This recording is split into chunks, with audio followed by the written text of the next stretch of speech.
Assalamualaikum, jumpa lagi dengan channel Dapur Ibu NN. Kali ini Ibu NN membuat sarapan pagi nasi goreng nih ya. Nasi goreng buat masih anak pramuka. Nih nasi gorengnya. Tuh. Ya lagi bikin nih, lagi ngebok nih pagi-pagi. 30 bok, diambilnya jam berapa? Jam 7 ya. Setengah jam lagi kita ngetak, setengah jam lagi. Nih. 30 orang buat masih anak-anak pramuka ini paket 10.000 aja. Kalau nasi goreng. Kalau makan siangnya ntar ayam sarondeng sama mie goreng 15.000. Murah banget Ibu NN.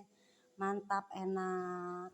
Nih, ayo dah mulai ngebok lagi dah, ini 30 dah, setengah jam lagi ngebok. Ayo. Kasih kerupuk ya, oke. Assalamualaikum.